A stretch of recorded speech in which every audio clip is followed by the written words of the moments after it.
everybody, Ben Gothard here with another Project Egg interview, and today we're talking with Tom Hunt from London. How you doing today, Tom? I'm doing fantastically well today. Thank you. Awesome, awesome, man. Thank you so much for jumping on. I want to jump right in and ask you the first question, which is, what is your story?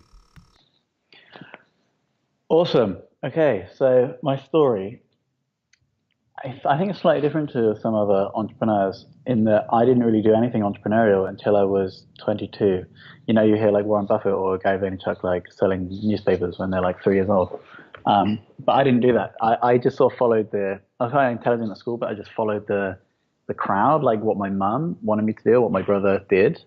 And so I ended up finishing university studying chemistry at Imperial College in London. And then because all of my friends and my mum wanted me, and my brother did, I went into management consulting.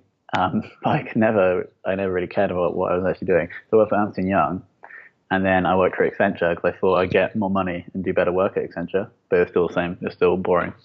So, but then the pivotal moment actually for 22 was when me and my two best friends started a male leggings company.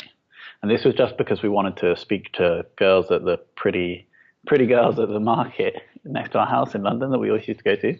And so the logic was if we had a market stall on the market with selling leggings for men, we'd be able to speak to the pretty girls. So we buy some female leggings from eBay, draw on our male logo, and try and sell them on the market. We stand there in the freezing cold for 8 hours.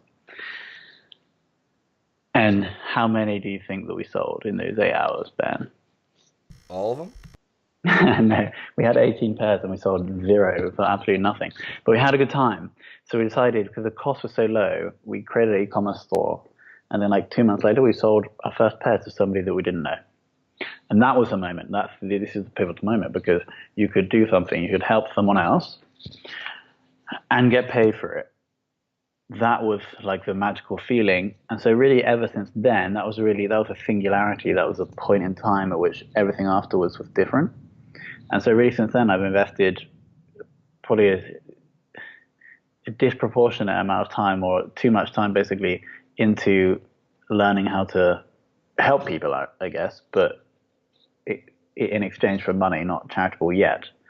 And so that really, I guess, that's the story. And that like, there's obviously from that time, that was the start of 2013 to now, like a lot has happened, but that was the pivotal moment.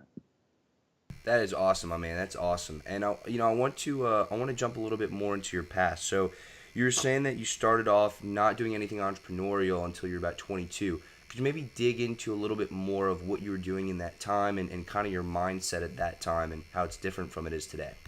Great question. Yeah, so I was good at school. I got good grades at school, and I was like science and maths. And so I basically my brother he was also very clever. He went to study engineering in Durham, which is a university in the north of England, which is like pretty good. And we were always very competitive. So I was like, okay, I have to beat Sam. And so I got an interview at Oxford, but then got rejected because I didn't really know that much about chemistry. But then I got accepted into Imperial. So I came to Imperial because I thought it was like better than Durham, so I could beat my brother. And I liked chemistry. I spent 4 years studying it, and I got a 2:1, which is like a good degree. But I didn't really have any passions apart from, I wouldn't say I was passionate about chemistry. I was more just like doing the minimum amount of work to get a 2:1 so I could get a job. Then the rest of the time was just spent socializing, like drinking or like listening to music, right? And so I guess in terms of mindset, like or how I thought, it was I guess it was quite selfish. I was like, I'm going to do the minimum amount of work to get the best degree, then I'm going to get a job and just earn loads of money. Right? So it was always like focused on like upon me, like the employee mindset. But then after that singularity point that we just discussed, I started realizing that if you sort of take the focus off of yourself and onto other people, you can actually live a much more fulfilling and successful life. So I think that's the major difference from pre 22 years old to post 22 years old, is a focus less on my own selfish desires and more on the desires of other people. Absolutely, that's a great point because, there's I think it's Peter Drucker that said the management guru that a business's purpose is to create customers, and you can't create customers if you're not helping other people. So I think it's really wise of you to say that. So after you graduated, it seems like there was a little bit of that point in between when you started to work a little bit. You said management consulting, and then you went more into the e-commerce side with the leggings. Could you maybe give a little bit of insight on what you were doing in that time, and kind of who you were as a person, and how that experience maybe helped you to develop later on? Yeah, so I spent 2 years working in Ernst& Young, which is a Big Four accounting company, but in the advisory section. And we were advising on IT systems. So you're going to work with, I spent a lot of time working with Virgin Media, who are a telecoms company in the UK, about what was the best IT, like how they could better use their IT systems and what was the best use of their IT systems. So I didn't really care about that. I did care about like the development and learning. So bringing like the new people that will come in, how they learn what to do, and how you build like how you make people enjoy what they're doing. So I did some of that internal work, which is awesome. But probably the biggest project or most enjoyable project I did with Ernst & Young, this is very important because it sort of shaped what I did for the next few years, was a internal project on how we can use more people in India within EY people in India to improve the margin on projects. And so we were trying to persuade the other people within our department to use India more. And I found that very interesting. Then when I moved to Accenture, I was in like tech consulting, and I worked with Vodafone, another telecoms company. And this was all about how they could take the work they were doing in Europe and give it to people in India, in Accenture India, and then Accenture India would give it back to Vodafone India. And so again, like outsourcing and becoming more efficient, like building systems and becoming more efficient. And so we're actually going to go past the e-commerce sale, the pivotal moment here, because I realized that I needed to leave my job after making that sale. And so then I started to look around at how people were making money. Like the study of business started here. And I also looked at what I was good at, what I had experience and credibility in. So the business I built over a 12-month period to allow me to leave Accenture, it replaced my salary from Accenture and more, with simply a small outsourcing company. So I was connecting startups in London with a team of people I built in the Philippines. And so obviously I could come in and say, ex-management consultant from Accenture, Tom Hunt, has worked with Vodafone outsourcing their work.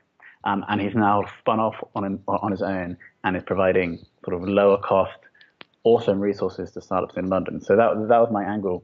And then we built this company. And then that sort of enabled me to leave Accenture, which was, at the time, a monumental achievement for myself. I can't remember the question was now like what was I doing in that time period? So I sort of explained what I was doing in that time period, and I sort of skipped forward a little bit. I hope that's okay. Yeah, absolutely, man. This is your interview, and I really love hearing about your story. So that pivotal moment, okay, and I want to talk about that for a little while because I think it's crucial for people who are just getting started, for entrepreneurs who they feel it, they have that yearning to succeed, but maybe they don't have the confidence yet to just take that plunge, take that leap, and like you said, quit the job, which awesome. That's awesome. Congratulations on that. What advice could you give to people who need to take that jump and maybe just don't know how? Take the jump to leave the job. To leave the job or to get started on their entrepreneurial journey, or yeah, okay, that's a good question. I think I actually think the secret was the secret here, and it's actually crucial for for success in any area of life, and that is to let go of the opinions of other people. Us humans have this need and requirement to form social bonds, and when these social bonds weaken, it can threaten the person who is standing still, who isn't changing. And so when you have these social ties and you start to change and you start to sort of move out and become different and do different things, you're going to feel a lot of resistance. And if you don't have the ability to ignore that, become aware of it, and take action anyway, you're probably just going to stay in exactly the same place. So for anybody considering whether they should start a business or leave their job, if you want to do that, become aware of the fact that people are going to start saying things about you, and they're not going to want you to change. That's natural. Like, don't hate them for it. That's natural. But the most important skill you can develop to enable you to surpass those opinions is the ability to stop caring about what other people think. So the logical question now is, what is like? How do you do that? Like, how do you stop caring? And it's just, if there's no like secret, it's just a slow desensitization. So I've done many things to train myself to stop caring what people think, like whether that's just going to talk to people in the street, whether that's going on national TV wearing male leggings. And so now, like people, like anybody, I actually, or when people do like give opinions, like I take them, but then I'm also like, okay, cool. I don't say anything else. Right. So yeah, that's the secret, I think. And I agree with you completely. It's so important to be able to take what they say with a grain of salt and let it go. Because there's a really wise man who once told me, and his name escapes me, that part of the job of an entrepreneur is to learn a lot. But another half of the battle, that's only half the battle. The other half is to unlearn a lot. And so, we've been brought up with these things of go to school, get good grades, get a good job. Like you were saying, you had pressure from your mom, and you wanted to compete with your brother. Well, entrepreneurs, we're playing a completely different game. So, it doesn't really matter what people like that think. If you're not an entrepreneur, if you're not already doing it, then your opinion should not be as influential on entrepreneurs, right? So I would take the opinion of somebody like you, who's been an entrepreneur, who's out there, who's doing this, who's wearing male leggings on national television and not caring at all because he's awesome, right? I would like to take your advice as opposed to a teacher or professor who hasn't even started a business, and not knocking formal education at all, just an example. So, I do want to talk a little bit about that competition, though, between you and your brother, because I think that probably had a lot to do with where you went and how you kind of developed. How important was that competition to your entrepreneurial success and competition in general? Maybe you could just talk about it a little bit. I mean, I actually think it's a deeper point, and the deeper point is that it was a competition with my brother, but for my mother's attention. I think if you really get down to it, like if you really want to go deep, and so because he's like the first child, so he's like favorite, and then I have a little sister as well. She's like a girl, right? So she's also favorite, and then I'm just in the middle, like striving, like trying to get attention, and I was always like the naughty one. So, but basically, that I think that's massive. I think that's a massive driving factor for everything I do is to get my mother's approval. Which I think is okay if you're aware of it. I could probably sort that out by talking to her, I guess, but I haven't done that yet. If she should listen to this. And so that is massive, like absolutely massive. Like I've, this drive to be successful, I primarily associate with that. Competition in general, yeah, I think from like playing sport when I was younger, like you get this. Like I kind of like being the underdog because people think they're better than you, and then you beat them, and then it feels amazing. So yeah, I think competition it can be detrimental. I think it depends on the person. And so if you don't like competition, then I don't think you would even be an entrepreneur anyway. It's kind of if entrepreneurialism kind of is just you could see it as one big game, right? And you're trying to win. So yeah, I think it's very important. Absolutely. I'm glad you said that. Now, I want to jump back a little bit to that first time when you got those 18 pairs of leggings. Mm-hmm. What did you learn from not selling a single one of those? What did you take away from that? And I think the bigger question is how important is failure to being an entrepreneur? So what did we take away? I think we took away the most important thing was that we enjoyed it, right? And so knowing that we enjoyed this, and also knowing the complete like lack of cost required to start an e-commerce store, like it's literally like you buy a domain and you pay Shopify $30 a month.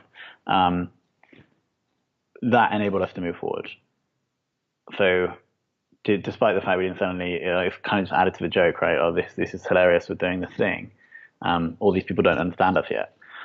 That's the frame that we took. But your question about failure, yeah. So it's been quite popularized in the entrepreneurial community that failure is a good thing. I think failure is a good thing if you learn from it. So like you don't set out to fail, like you set out to win, but failure is actually okay as long as you can adapt to your behavior in the future. And this comes down to this is a big insight actually. Like I don't know if you've ever studied system theory. I'm not by far, like definitely not an expert, but they basically say that systems are these self-organizing collection of parts that can only are effective if a feedback mechanism occurs. So the parts interact, a result or an emergent property is produced, and then effective systems can then measure the emergent property and then use that information to change the way the parts interact. And that's how, for example, a plane will sort of fly. If a plane is flying from New York to San Francisco, it's not like this line that is following, it's just being dragged there. What it's actually doing is taking the system is producing an emergent property like the direction and the rate at which the plane is moving, and then taking a small measurement and then feeding that back into the loop. So I like to take that analogy and then apply that to yourself or your business. So you bring together these parts, you produce an emergent property, in this case, 0 sales of leggings on the market, and then you take that information and then you feed that back into the system, and then you produce something else. In this case, it was a website on the internet with an e-commerce store, and then that didn't quite work, and so we had to change stuff, and then we got real male leggings developed in Shanghai and got them over, and then after a couple of months, the emergent property was a sale of the pair of leggings. So, okay, we did something right here. And then we took that feedback and then we fed it back in, and now we sell more. So, yeah, the reason failure is important is so you can get the feedback information. But it's not something to be glorified over winning, I don't think. Absolutely, absolutely. Now, I really like the analogy that you just gave with the system and the inputs. My question to you is, and you know, I really want to provide value, so maybe we could break it down and really make it clear. When you do have that certain output, okay, and maybe there's some part of your system that it's not working how you want it to work, and you need to fix it, you need to upgrade it, you need to tinker with it. How do you know which part isn't working, and how do you know where to fix it, and how do you know what to change incrementally in order to not miss something that you thought was or was not there? Mm-hmm. So I think with if we just focus on marketing with the internet, it's actually quite your ability to get very, very accurate feedback on different properties is fantastic now. With like Google Tag Manager, so like any link you put out into the world, if you use Google Tag Manager, you can see exactly like where they came from. So you can track everything. And if let's say we're talking about e-commerce, you can connect your Shopify store with Google Analytics so that you give out Google Tag Manager links, and then you can see exactly where every sale comes from, like the exact dollar amount. So with the internet and like Facebook, Google tracking at the moment it's only getting better. Like that's very helpful on the marketing side.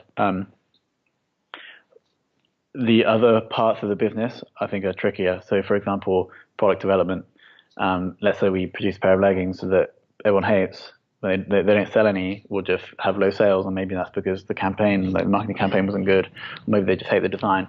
So, it's a bit trickier in that sense. But that ability to identify what might be right or wrong does improve with experience. So, to summarize, I think marketing is quite easy now.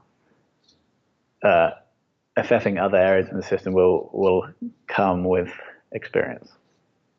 So the advice is just keep going and keep trying to do it, and eventually it'll work out. Or how does one really give themselves the best opportunity for success? I agree with exactly what you just said. Like you have to keep trying stuff, but an important caveat to that is understanding your resources, like the limit of your resources, and then every attempt or every bet, you could say, have a limited downside. So we can make that more tangible. I made a bet in 2014 on a digital currency called Bitcoin, which was a stupid thing to do. Like 80% of my net worth I invested in this currency, and after a year, it was down to 40% of the value. So that, in hindsight, was not a good bet. So that was like coming away from entrepreneurship and moving into investment. That was an investment that was foolish, because I took a bet that could have worked out well, and after 12 months, it was down very low. Now it's like 3 times as much. So maybe in hindsight it was a good bet, but no, it wasn't, because I could have wiped out 8% of my net worth. So that's an example of not being intelligent. I'll try and think of an example. Yeah, an example of being intelligent was us going to the market. Like the total investment to do that market was maybe $150 between 3 people, so $50 each. We lost that investment, but we A, enjoyed ourselves, and B, learned about how you sell leggings, and how you buy leggings. And so then that investment has, yes, that was a loss, but it has fueled what we've been able to achieve in the past 4 years with the leggings company. We're talking a lot about the leggings, but it's probably my least successful business. But yeah, we could just keep on talking about the leggings if you wanted to. Well, so that brings me that's a good point. We talked a little bit about your past. Maybe you could give a little insight on what you're really focusing on now, and whatever that may mean to you, but whatever you're doing currently. Yeah, sure. So, before we jump into that, the core one, like my biggest thing, people know me for, the marketplace called Virtual Valley. So it's just connecting Filipino virtual assistants with entrepreneurs, so Upwork, but just for Filipino virtual assistants. So I built that. I realized that the startup outsourcing service business was awesome, but I was self-employed. I wanted to become an entrepreneur, so I built an online marketplace with a development team in Egypt, launched it at the start of 2016, and then sold it to 90% of it to a marketing company in Florida 4 months ago. Not for a massive amount, but for an okay amount. And so the reason I bring that up is because there was a 6-month time between when I had the idea to when the platform launched. Partially because I had to use a development team in Egypt, and I wasn't working directly with Coda, but that's a long time, right? Without validation of the idea. Although it's kind of validated because people use Upwork, but it should have been faster. Anyway, so what I'm focused on now is a software product that myself and my business partner, who sits right next to me here in the office, is a tool for e-commerce stores to help them use their customers to get more customers. That's the tagline. Social selling automation software is also the description. But the reason I bring up the Virtual Valley thing is because from idea to having a working product and 11 people paying us $25 per month was 7 weeks. And so that we're really happy with the progress on this one so far. And so that is my 100%. Well, there's a couple of little things like the leggings and events company in London. So probably 90% focus is on this piece of software that myself and my business partner are building at the moment. So maybe you could talk a little bit more about this new software. Maybe Sure. give us a little teaser, if you will, and where you kind of came up with the idea, and just tell us all about it. Yeah, basically. So we're going back to the leggings again. I keep talking about this. It's such a pivotal business in my life. We started 4 years ago. We didn't know how to sell anything online. We didn't know how to drive traffic. But what we did do after I read the book Start With Why by Simon Sinek was create a good story and a mission behind the brand. So when people did buy, a high percentage of them were telling their friends and sharing images of themselves in leggings on social media. This was good because it also brought them more customers because their friends probably liked the mission as well, but also gave us content we could put back onto our social channels and back onto our website. And so this meant that when we did learn how to drive traffic, every customer we acquired was slightly more valuable. The only problem was this process, like after I identified it, was taking a lot of our time or our manager in the Philippines' time. And so when myself and my business partner were in the pub at the start of January, after our previous company effectively failed, we were sort of going through different stuff we were doing at the time and working out what could potentially be automated. So we started trying to automate that loop that I was talking about. So somebody buying, somebody sharing, and the brand being able to use the content on their own social media or on their product pages for social proof. And so after about 3 weeks, we started to automate parts of that process. And we got other brands in to come and start testing software. And then as of 2 weeks ago, we had the whole loop automated. So a brand can come in, they can set up a campaign, which would incentivize people to share after they buy. If somebody shares, they can sort of just press a few buttons and it'll be loaded onto their social channels or onto their product pages on their store if they're using Shopify. And so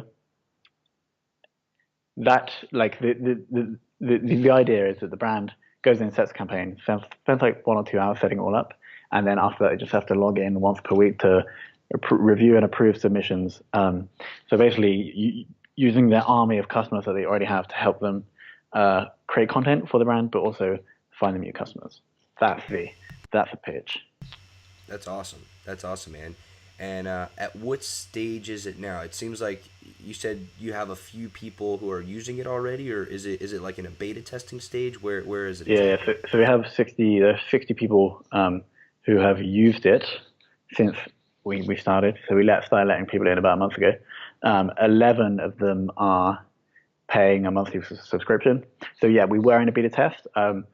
That's going to stop probably midweek, and then people will only get in by paying the monthly subscription. But we have converted 11 of them already over.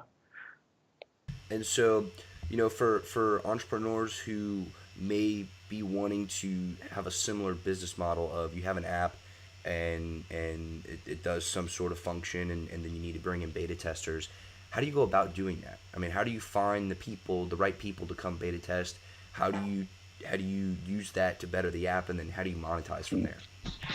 Yeah, so a great book on this is what we followed. This book is The 4 Steps to the Epiphany by, I can't remember the guy's name, but he inspired the Lean Startup movement. Right? So the idea is that you and your product development team, whether that's outsource, an agency, or your business partner, or your tech co-founder, you have an idea for the product just because you have an expertise in the area. And the business partner, the product development team, will start building that product. You, as a non-technical person, it's your job to do customer development, which basically means finding people that will buy your initial spec.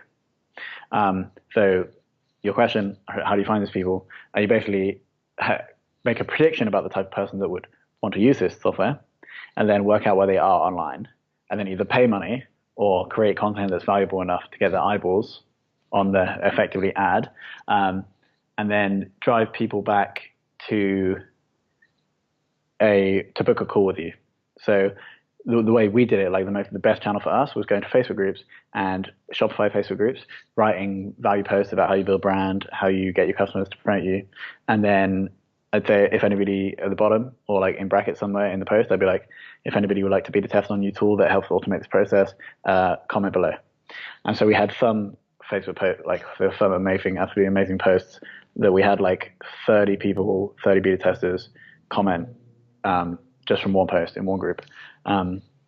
So that's it. So you have to start building something that you think is going to be valuable. You have to make a prediction about who that person is. You go and find them, and you either create content that's valuable, or you pay money and then you drive people back to get on a call with you. That's the most important point. You have to get them on a call, because otherwise you're not going to be able to get the information from them that will tell you whether they would pay for it, whether they like it, and how they would change it.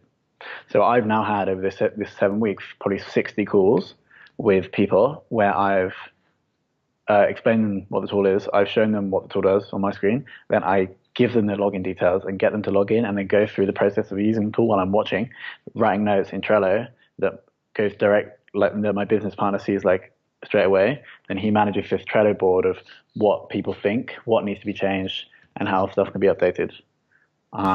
So that's the process. The final part of your question, though, is how do you get them to pay? What we did, a little bit sneaky, I don't know, is we said anybody who got on the call to enter the beta test, we said beta testing is completely free.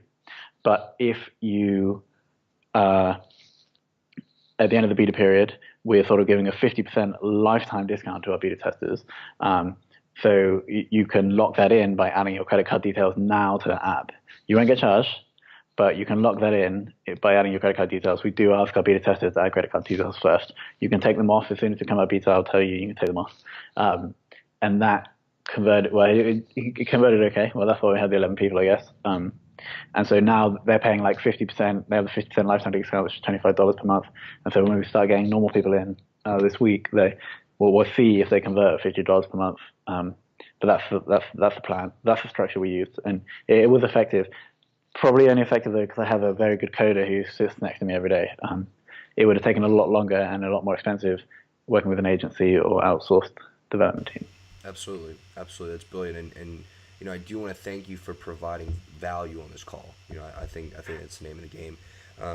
You said in the beginning, one of the things that was so important to you and instrumental was helping people and doing some sort of assistance, to others. Can you maybe talk about how important that is to one, give back to the community in some way, and to really structure a business around providing value?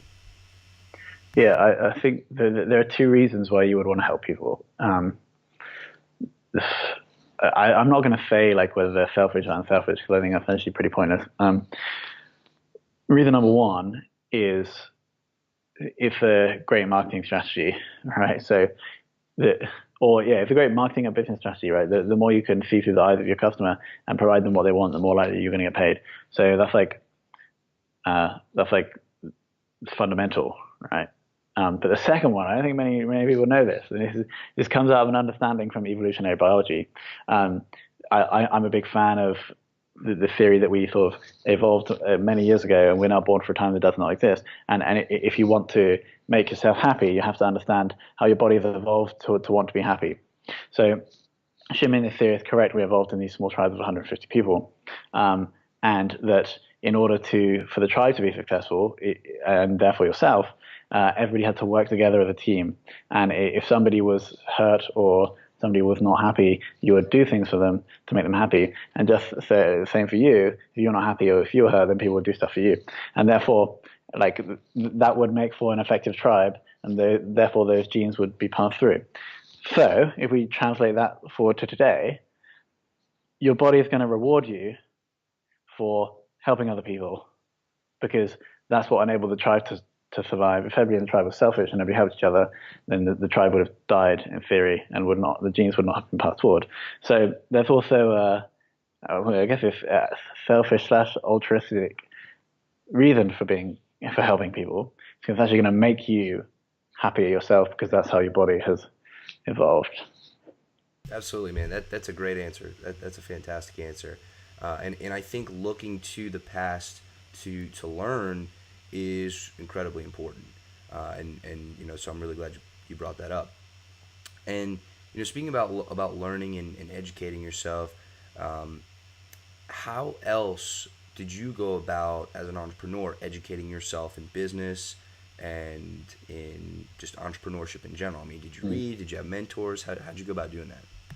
Yeah, so I had I've been ever since the sale that we made, the pair of leggings, I've probably read hundreds of business books. I think I'm quite fortunate because my personality rewards myself. My body rewards myself for learning. I think that's probably because I was trained, like my parents quite intellectual. I was trained when I was younger to like this process. So I just have this natural yearning to learn stuff, especially when it changes my outer world and makes my life better and enables me to help more people. So yeah, like reading all the time. I've had one mentor who was immensely helpful, just like being around him. So I spent time like working in his business, and that meant I got paid, but I also get to like observe him, and he's a very amazing person. That's a great story actually. So I realized I needed a mentor. I started 2016. I just emailed him saying he's like a big entrepreneur star, saying I think I can help you with your marketing. I'll take you for lunch. We went for lunch, and then we started working together. So that was pretty cool.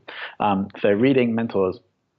And third thing I think is actually quite important is peer groups. So not people that are like super far ahead of you that would be your mentor, but people that are maybe slightly better than you in some areas, slightly worse than you in some areas, but you like hang around and you chat. It basically means that you like double learning power. So you would go off and learn about e-commerce. This person goes off and learns about like Facebook ads, and then you come back and you have like dinner or drinks, and then you like you get the knowledge from there, and you also give knowledge. So I think I have different peer groups in like e-commerce, different peer groups in like software startup world. So I think those three things have been instrumental in my development. So it's reading, mentors, and peer group.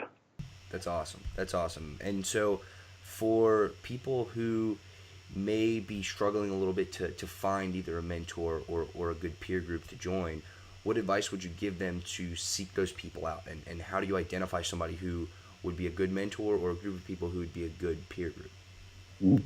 Yeah. So the mentor one's easy. It's just who has done the things that you want to do, and then you find them and then you help them, right? So, like if we think about the email I sent a guy, I was like, I'll take you for lunch. I will buy lunch. I will help you with your marketing. I was on Dragon's Den, by the way. That's pretty much the email like that I sent, and it worked. So here's like a core, the important part there was you have to offer to help, right? You can't have to offer the value first, and then it will come back. So that's with mentors. Find someone who's done what you want, and then find out how you can help them. Um, and then peer group, it's kind of the same. Like, how do you find them? Again, it's like finding people that are doing the things that you want to do. And how do you do that? I think that probably Facebook's probably a great place. Like, go and find the Facebook groups. Facebook groups, I'm big on Facebook groups at the moment. I'm part of yours, right? So, shout out. So find the Facebook group. Here's the strategy. Yeah, just go find the Facebook group. Or go and find like 10 Facebook groups in your niche, right? If you're in Shopify, there are amazing Shopify ones, and then just write like an intro post, slightly different in each of them, so you don't look like spamming, and just explain what you do and what you're trying to learn and where you are. And then in theory, let's say if you did that and you're based in LA or like New York, you probably find people that are in the same area with the same interests, and that's a little. I haven't actually tried that, but I think that would probably work. Absolutely, absolutely. That's a great point. And even if you don't find somebody locally, I mean, you can still connect with them on Skype or on Facebook, and Mm, I think that the power of the internet allows us to escape the bonds of location. We can go and connect with people all around the world and really form a global community. So I'm mm. glad you brought that up. But we talked a little bit about your past. We talked a little bit about what you're doing right now.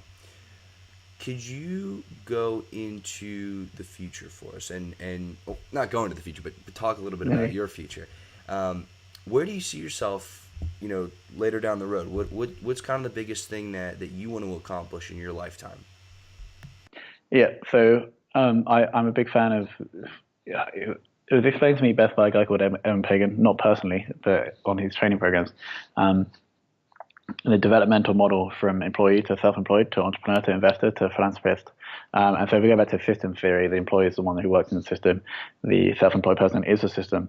The entrepreneur creates a system, and the investor invests in people that make the system. And then philanthropist is like different section. And so I've tracked. I go back through like the past 10 years of my life, and I track myself going through these levels. And so right now, so I came out of the self-employed when I stopped doing the consulting business, and now I'm like deep into the entrepreneur level. I have made one angel investment, and I've spent all the money in Bitcoin. So I kind of like have dabbled at the investor level, but I really need like a.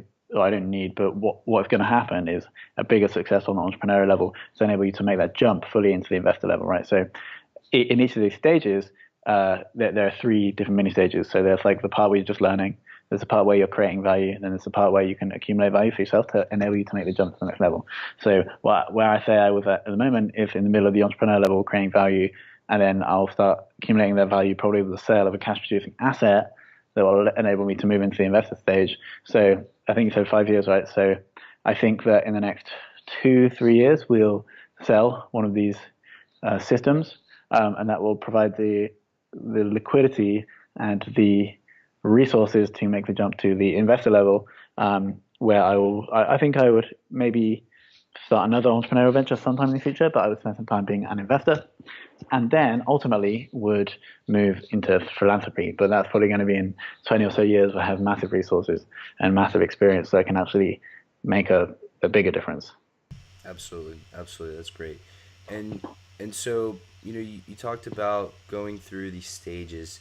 Um, what's been in your opinion, what's been the most fun? Like, what have you enjoyed the most about your entrepreneurial Mm. journey? I think it's probably the early stages of building the systems. So whether that's like the market store, the leggings, whether that's going to my first sales meeting, trying to sell virtual assistants, whether that's the first week of launching the online marketplace that I spent six months building, whether that's what we're doing right now with the 11 people paying us $25 a month. I think that those, like making the first sales, like helping the first customers, is probably the most energetic, like the most vibrant, fulfilling part. And I'm sure that will be missed in the future. Um, so those people are going through those early days or about to go on those early days, make sure that you savor them, however stressful they may be. Absolutely, absolutely, and I do think that there's something to be said about being on the ground floor and you know being in that grind mode, in that hustle mode Mm-hmm. every day. Working for something. So you've been doing this for a while. You've been an entrepreneur for a little while. What would you say is your best story of entrepreneurship? Nice, man. I think so. I think the whole Dragon's Den thing was quite good. So basically Dragon's Den was like Shark Tank for in the UK.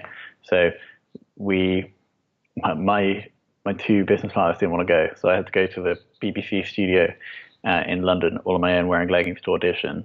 And then finally got in, and then I had to persuade them to go on TV. And then we went on TV, and it was just so funny. Like we were just wearing leggings with stupid clothes, and then we had our models were just like our three bros walking forward. So that was a very funny story, or very enjoyable.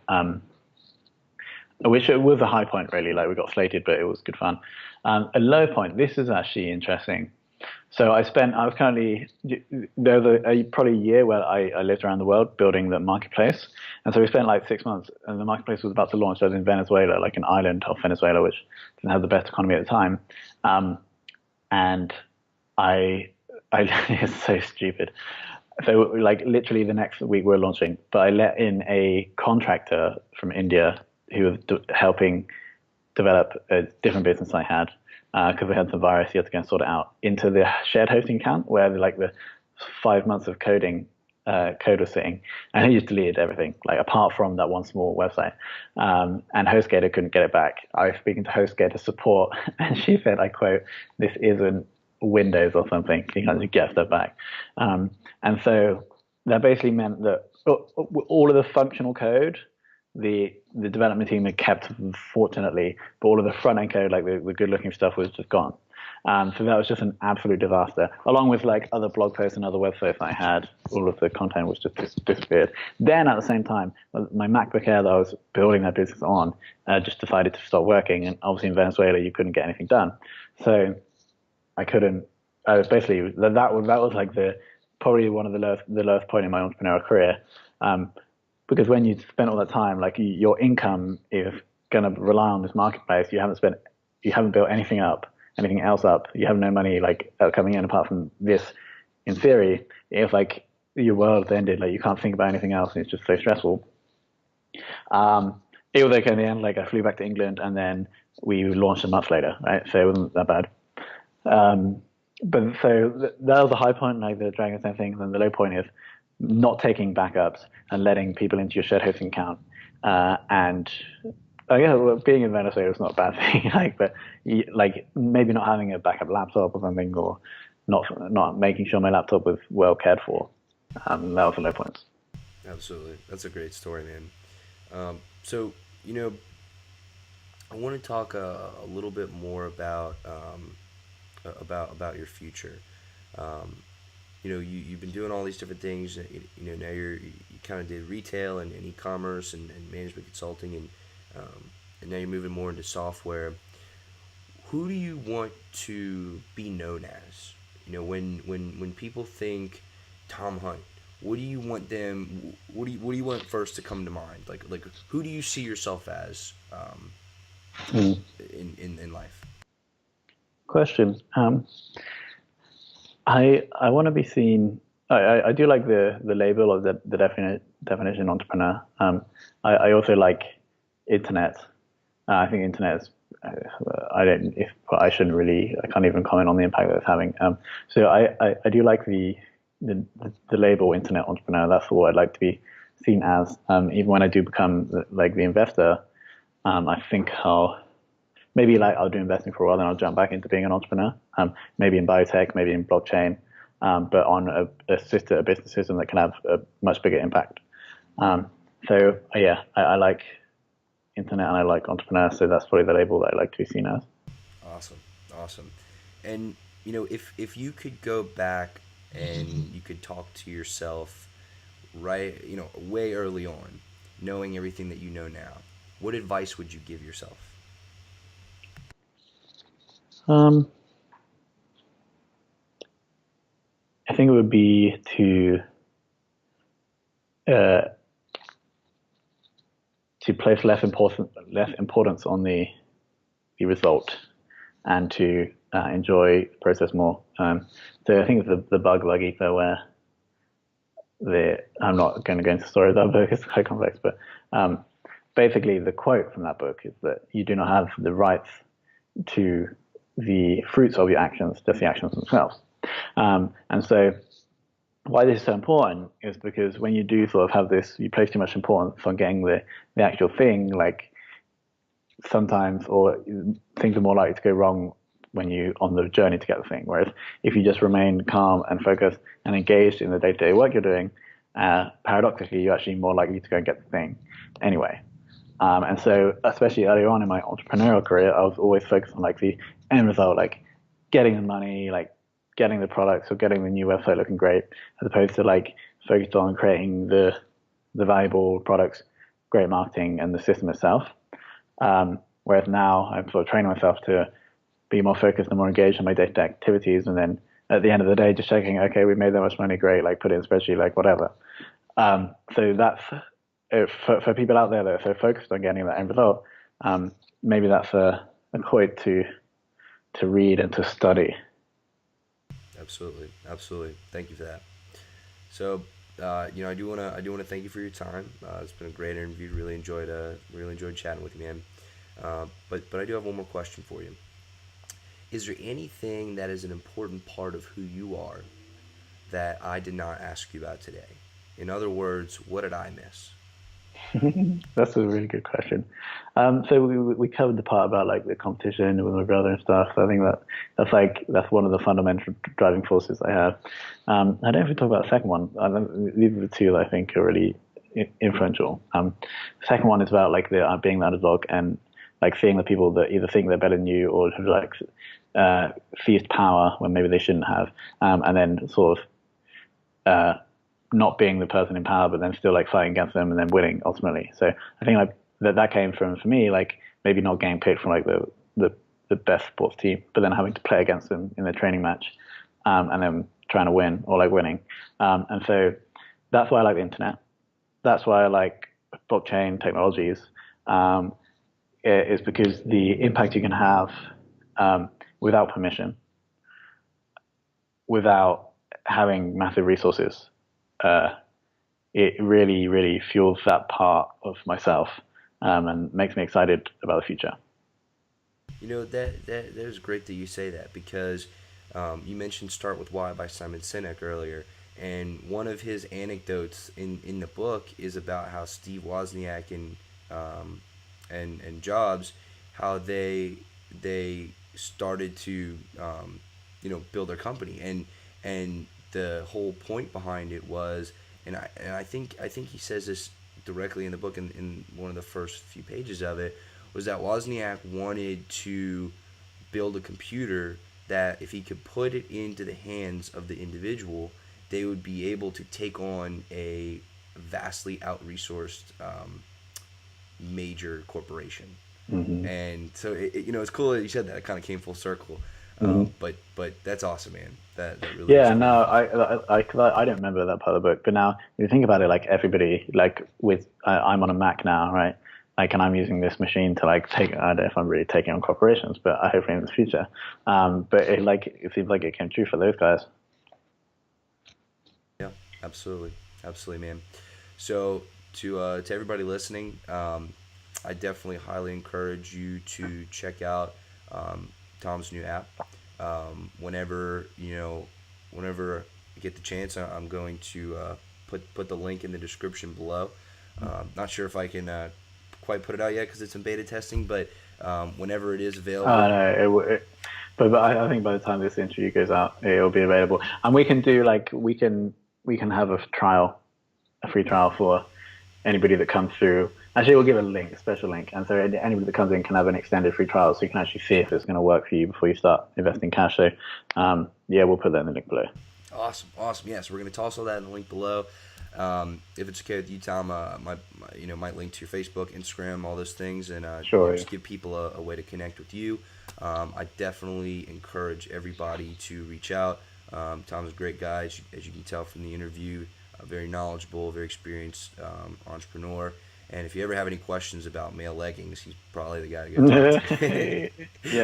Yeah. Like that. If anybody does have any questions about anything we spoke about today, or like anything about online marketing or entrepreneurship, you can either tweet me, Twitter @TomHuntIO, or just email me tom@tomhunt.io, and I will be more than happy to give my insight if I can.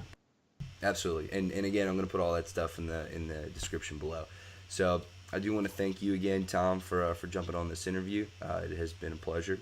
And to everybody listening, I want to thank y'all for listening and for coming back and for really giving this show, this podcast, the life. Because without you, we're not doing it for anybody. So y'all are the reason we do it. I love y'all, and I want to thank y'all so much for being a part of this and being on the journey with us. So this has been another Project Egg interview, and today we've been talking to Tom Hunt from London. Have a good one.